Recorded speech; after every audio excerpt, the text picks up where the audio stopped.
한번 따라하실까요? 계시록에 나타난 예수 그리스도, 오늘 계시록 1장 12절로 13절에 나타난 예수님의 모습을 한번 살펴보기를 원합니다. 계시록이라는 단어는 왠지, 계시라고 하는 단어는 왠지 좀 신비하기도 하고 뭔가 가려져 있기도 하고 섣불리 손댈 수도 없는 것 같고요. 실제로 그래서 유명한 종교개혁자들도 함부로 성경 주석을 하지 않았습니다. 왜냐하면 계시를 어떻게 알겠어? 누가 감히 이 계시는 말이야 이런 뜻이야 어떻게 얘기하겠습니까? 계시는 계시한 자가 풀어주지 않으면, 알려주지 않으면 누구도 계시에 대해서 함부로 말할 수 없다. 계시는 뭐냐 기억하십니까? 저 안에 있는 창문의 커튼을 밖에선 열지 못한다. 어떤 사람이 그 커튼 안에 있는 것을 아마 그럴 거야 이런 뜻 아니겠어? 이거야 내가 뭐 경험해 보니까 내 생각에 라고 추정하는 것은 계시에 대한 뜻이 아니다. 계시는 안에서 커튼을 열어줘야 비로소 아하 저 안에 저런 게 있구나. 그래서 계시는 사람이 열지 못한다. 계시는 누가 여는 것인가? 하나님의 나라 속에 하나님의 차원으로 전혀 다른 차원에서 하나님이 열어주셔야 되는 것이다. 그래서 계시를 말할 때 성경의 요한계시록 1장 1절에 뭐라고 말합니까? 하나님께서 이 계시를 예수 그리스도에게 주셔서 예수 그리스도가 천사를 통하여 요한에게 보여주시고 요한이 그것을 받아서 기록했다. 상당히 복잡하죠. 하나님의 계시를 예수를 통하여 천사에게 지시하고 천사가 요한에게 보여줬다 그러죠. 왜 이런 그 과정이 필요하냐면 굉장히 중요합니다. 계시의 주체는 누굴까요? 하나님입니다. 계시의 주체는 하나님이 이렇게 얘기했거든요. 그런데 그 하나님이 하나님 백성들에게 전달되는 과정 가운데 예수 그리스도에게 주셨다는, 예수 그리스도에게 주셨다. 그래서 하나님께 나아가는 길이요 진리요 생명이라고. 예수님은 자신이 주체라고 말한 적은 한 번도 없습니다. 하나님이 세상을 사랑하셔서 예수님을 주셨다. 그 예수를 사람이 만나니까 예수를 믿는 자마다 멸망하지 않고 영생롭고 어디로 간다? 하나님께로 간다. 영생이 뭘까요? 하나님이 있는 것입니다. 믿으십니까? 계시도 마찬가지입니다. 계시도 하나님의 계시거든요. 하나님의 계시. 예수를 통하여 천사를 통하여 요한에게 주셨다. 그러니까 예수는 뭐냐? 하나님과 우리 사이에 천하 인간에게 구원을 얻을 만한 다른 이름을 주지 않았다. 이름이 됐던 길이 됐던 진리가 됐던 생명이 됐던, 이건 뭐냐? 하나님과 우리 사이에 계약된 관계의 확증을 말하고 증거를 말하는 거죠. 진리다. 진리가 뭐예요? 진리는 변하지 않는, 하나님과 우리 사이에 진리 변하지 않는 건 뭐가 있을까요? 다른 건 다 변해도 하나는 변하지 않으면 돼요. 하나님 우리를 향한 약속이죠. 그걸 기록한 것을 성경이라고 말하고 그 성경은 구약과 신약으로 되었습니다. 예수님은 원통 약속을 말씀하셨고 약속을 증거하셨고 그리고 약속을 계시하셨죠. 그걸 계시라고 말하는 것입니다. 우리는 여기서 아주 중요한 사실을 알아야 됩니다. 요한 계시록이라고 말했다고 해서 요한이 주인공이 될 수는 없다. 그렇죠? 마태복음이라고 해서 마태가 주인공이 될 수는 없습니다. 복음은 그리스도의 복음이니까요. 계시록을 요한이 썼다고 해서 요한 야 대단하다, 대단해 보일 수 있을지는 모르지만 전혀 계시의 주체는 될 수 없다. 그냥 전달자일 뿐이죠. 그러니까 스스로 뭐 요한계시록에서 요한이 이거 말이야 내가 썼어 라고 말할 수 있는 건덕지가 있다 없다? 없다. 왜 이런 얘기를 드리냐면 많은 사람의 이단은 거의 계시록에서 나왔다. 왜? 모르니까 이럴 거야 저럴 거야, 내가 요한이야. 새 요한도 있더라고. 또 새 요한, 내가 하나님으로부터 받았어. 이렇게 말하면 야 요한이 계시록 받았는데 이 시대에 요한처럼 또 계시 받은 사람이 있네? 라고 말하니까 신비해 보이지만 요한이 뭐 새 요한에 구 요한에 뭐 줄줄이 나온다고 요한은 의미 없다. 계시의 주체는 하나님이다. 믿으십니까? 그래서 우리는 철저하게 이 계시록은 하나님으로부터 와서 예수를 통하여 요한에게 전달됐지만 기록된 것이고, 계시는 뭐죠? 인간은 해석할 수 없다. 그래서 함부로 선택하지 아니하지만 계시가 하나님께서 주신 약속이라고 생각을 한다면 계시록은 풀려진다. 왜냐하면 이루어진 약속, 구약, 새로운 약속, 예수 그리스도, 앞으로 벌어질 약속, 그게 계시거든. 그게 예언이라고 말하는 것이지 않습니까? 자, 그러면 오늘 성경 속에 보면 아주 중요한 건 뭐냐면 이제까지 요한은 자신이 알고 있는 예수님에 대해서 기록해 놓았는데 오늘 11절 보면 제가 2절 때로는 1절밖에 하지 못하는 것은 요한계시록에 이렇게 많은 예수님의 모습이 있었던가? 저도 깜짝 놀랐어요. 하기야 뭐 저도 요한계시록 강의를 처음 하니까 함부로 할 수 없어서 하지 않았는데 이 계시록에서 발견된 예수 그리스도가 누군가? 예수님은 하나님의 약속의 증거자다라고 말하니까 계시록이 뭐 22장 아니라 2200장이 되더라도 뚫릴 수밖에 없는 이유는 뭐냐면 하나님의 약속으로 관통을 하면 약속의 주체에는 예수님이 있고 예수를 발견하면 하나님의 약속이 있고 그러다 보니까 성경은 아주 단순하게 하나님의 약속의 책이니까 그래서 성경이 펼쳐지기를 시작하더라. 그래서 오늘 11절, 13절은 뭐냐? 이제 예수님의 모습을 환상 가운데 보는, 계시 가운데 보이는 자신이 바라본 예수를 지금부터 적기 시작하는 겁니다. 이제까지 예수를 기록한 것은 자신이 알고 있는 예수 그리스도였습니다. 그런데 지금은 이제 실제로 환상 가운데, 계시 가운데 보여준 예수님의 모습을 기록하고 있더라. 자, 그러면 계시록 1장 12절에 나타난 예수님의 모습을 보겠습니다. 자, 먼저 이렇게 기록합니다. 몸을 돌이켜 어떤 음성이 들려주고 자신이 지금 몸을 돌이켰다고 하는 것은 다른 의미에서 본다면 차원이 달라지는 겁니다. 육신의 눈으로 바라본 곳이 계시가 열려지니까 계시가 열려지는 것을 향하여 눈을 돌이켰다. 제가 늘 한 성경을 3차원과 4차원으로 구분하지 않으면 성경은 죽었다 깨어나도 이해하지 못한다. 몸은 3차원이죠. 몸을 돌이켰는데 뭐가 보입니까? 나에게 말한 음성을 알아보려고 돌이켰다. 그 음성은 사람의 음성은 아니거든요. 사람의 음성은 성경은 3차원과 4차원이 섞여져 있는 책이다. 그러니까 3차원과 4차원을 구분해낼 줄을 모르면 이게 땅에서 벌어진 일인지 땅에 하늘에 벌어진 일을 섞여서 막 뒤죽박죽이 되고 만다. 저는 그 부분을 일단 갈라놓고 생각하자. 몸은 육신의 몸이 있습니다. 그런데 환상이 됐던 음성이 됐던 들려준다는 것은 하늘의 차원에서 오니까 영적인 차원이고 4차원의 음성이죠. 크리스천은 항상 3차원에 존재하지만 4차원과 통하는 3+4적인 존재이다. 하나님의 자녀, 하나님은 4차원이다. 자녀는 3차원이다. 그러면 하나님의 자녀는 뭘까요? 육신에 있지만 하나님을 아버지라고 부를 수 있는 3+4자적인 조건이죠. 자, 그래서 몸을 돌이켜 나에게 말한 음성을 알아보려고 돌이켰다라고 말합니다. 음성이란 단어가 나오죠. 음성은 소리로 들리면 음성이라고 말하고 기록해 놓으면 말씀이라고 말하죠. 혹시 기억하십니까?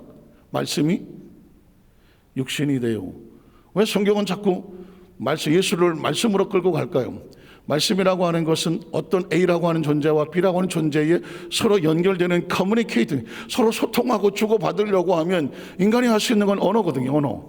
언어. 말을 하지 않으면 모르잖아요. 서로 주고받을 수 있는 커뮤니케이션 한다고 말이죠. 서로 소통할 수 있는 관계는 언어더라고요.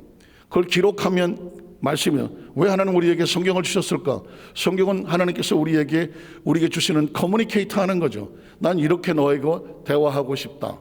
나에게 내 마음을 알리고 싶다. 그리고 너희가 이 말 통해서 나를 발견해라. 예수님도 이 땅에 오셨을 때 그냥 무슨 뭐 신적인 존재 이런 존재가 아니라 말씀이 육신이 되어 하나님과 인간 사이에 연결할 수 있는 통로.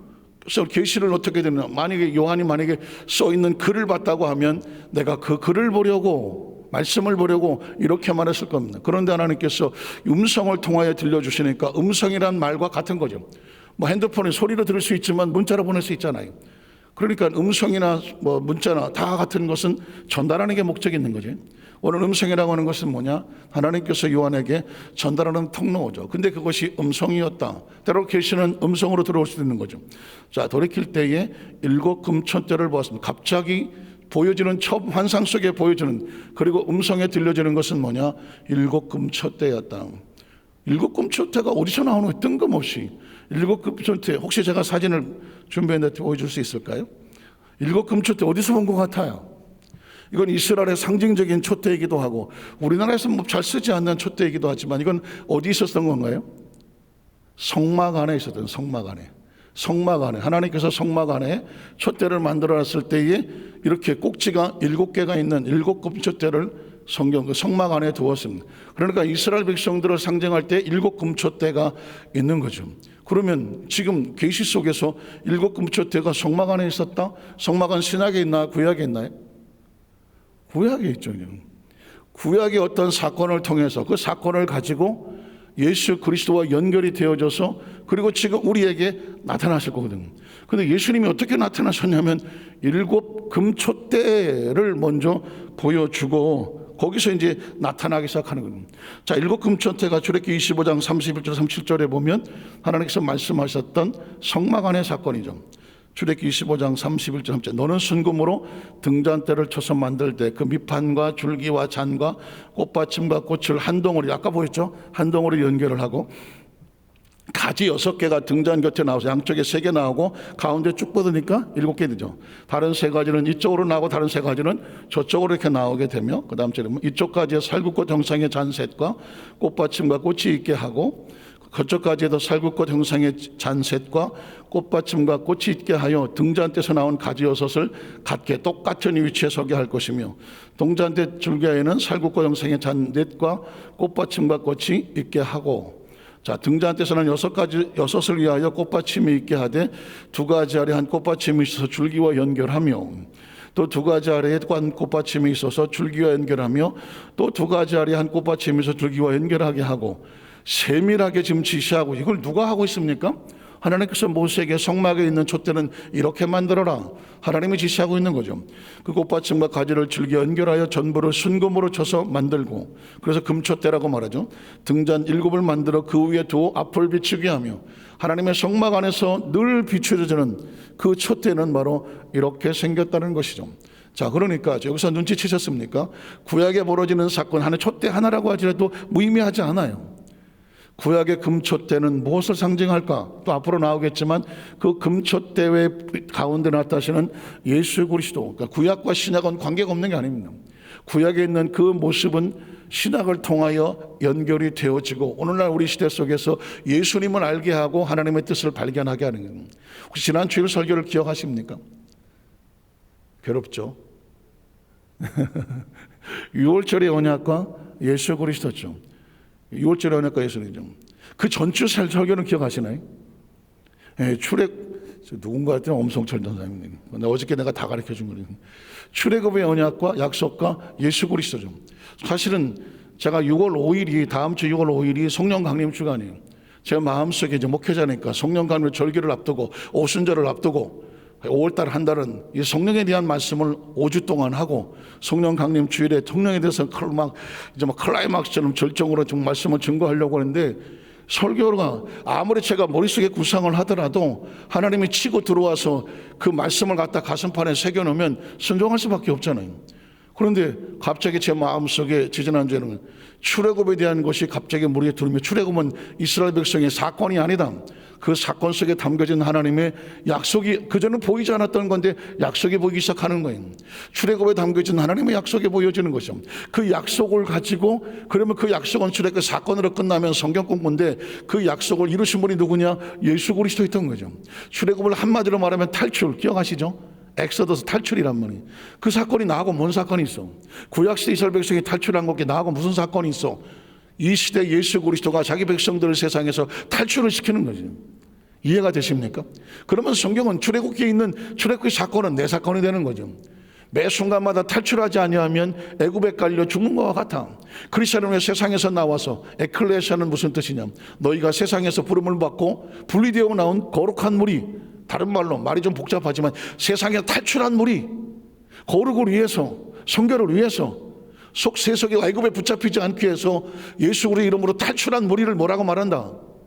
그걸 크리스천이라고 말하는 거거든요. 그럼 여러분 머릿속에 출애굽이라는 단어가 아주 그냥 성경의 공부로 끝나지 아니하고 내가 출애굽한 사람이 다시 애굽으로 돌아가지 말아야 되는 믿으십니까? 그 나올 때 벌어진 사건이 6월절이잖아요. 패스오버 한다. 그 양의 피로 인하여 그 밤에 구원을 받았다. 우리 날마다 짐승을 잡아서 패스오버를 또 해야 되느냐? 6월절을 또 지켜야 되느냐? No. 예수님이 한 번에 영원히 온전히 거룩하게 우리를 덮어 주셨으므로 말미암아 대제사장들이 매일 양 잡을 필요가 없다. 한 번에 영원히 대제사장 예수 그리스도께서 우리를 덮어 패스오버를 해버렸다. 그러니까 어떻게 6월절일은 뭐냐? 매 순간마다 우리를 그 세상에 하나님의 진노와 심판 가운데 우리를 덮어서 넘어가게 하신다. 믿으십니까? 그러면 이제 출애굽이라는 말 한마디 속에 담겨진 예수 그리스도의 약속, 6월절에 담겨진 예수 그리스도의 약속, 이제 성경이 머릿속에 들어오기 시작하고 누가 출애굽을 얘기하거든 6월절을 얘기하거든 정확하게 인식하게 되지 않겠습니까? 앞으로 제가 이제 여러분에게 이제 그런 말씀을 드릴 거예요. 성경 속에 있는 구약의 사건과 신약 예수 그리스도가 완성이시니까 나는 율법의 완성자로 왔다. 그렇죠? 구약에 기록된 모든 것이 인자를 위해서 한 것이다. 예수님 말씀하신 거니까 그걸 정확하게 알면 비로소 여러분은 성경이 무엇인지, 성경의 약속이 무엇인지, 우리가 왜 예수를 믿어야 되는지를 정확하게 알게 되는 것이죠. 그 목사님 생각이 아닙니까? 제 생각일 수가 없죠. 오늘 계시록도 보십시오. 요한에게 나타난 예수님이 갑자기 짠 하고 본인만 나타납니까? 아니란 말이죠. 먼저 구약의 7 촛대를 보여줍니다. 이 촛대는 무임에게 담겨져 있는 것이 아니다. 그 촛대는 예수 그리스도 안에서 약속된다. 그러니 제가 언젠가는 이런 설교를 하겠죠. 성막의 약속과 예수 그리스도. 눈치채시겠습니까? 성막은 그냥 만들어진 게 아니란 말이죠. 잠시 있다 몸을 철거해버릴 그럴 존재가 아니죠. 성막에 담겨진, 촛대 하나 만드는데도 하나님께서 아주 조각조각의 무슨 살굽고 정상에 마침에 줄기에 모양 디자인까지 재질까지 하나님께서 명령을 하시는데 그냥 무의미한 일은 하나도 없습니다. 그러니까 성막에 있는 모든 것도 하나님의 약속이 있는 것이죠. 그럼 그 약속이 구약시대 이스라엘 백성들에게 말하면 구약의 약속으로 끝나고 유대인의 약속으로 끝나지 말지만 그 약속의 증거자가 예수 그리스도로 풀어지게 되면 이제 그 약속은 누구의 약속이다? 저와 여러분의 약속이 되는 줄로 믿습니다.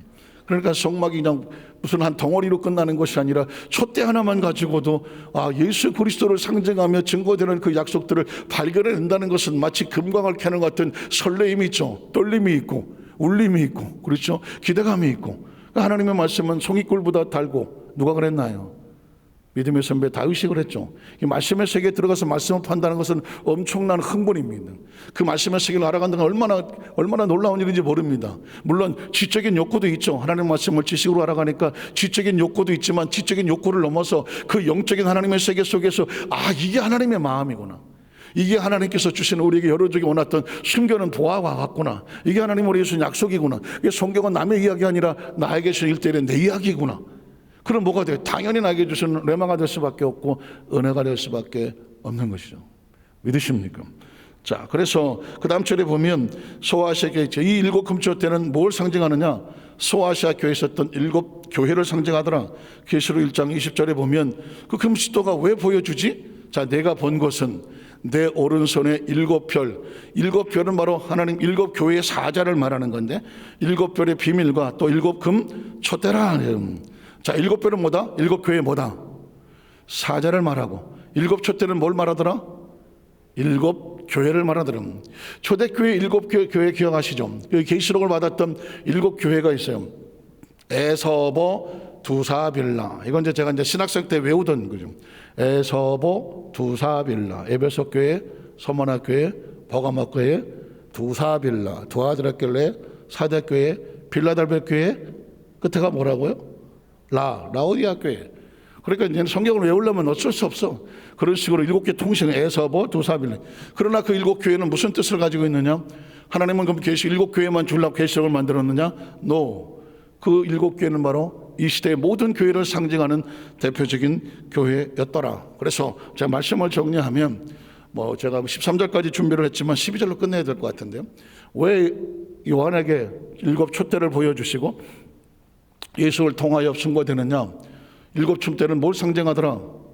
7별은 7 교회의 사자를 말하고 7 촛대는 1시대의 교회를 말하더라. 그러면 예수님과 교회와 무슨 상관이 있느냐? 기억하시죠?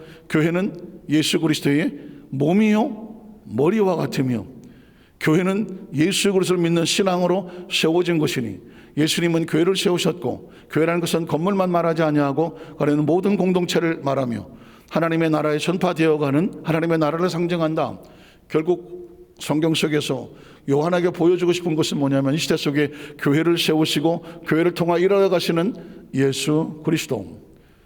옛날 구약시대에는 7 촛대로서 성막의 교회를 상징했지만 이 시대는 예수 그리스도가 성막의 주인이 되시고 성막 자체가 예수 그리스도를 상징하는 거니까 예수님의 약속이 있는 것이니까. 그리고 다시 계시록에도 마찬가지로 예수님 여전히 교회를 통해서 일하고 계시는 것을 보여주시는 줄로 믿습니다. 말씀을 정리합니다. 교회는 건물이 아니라고 말했죠.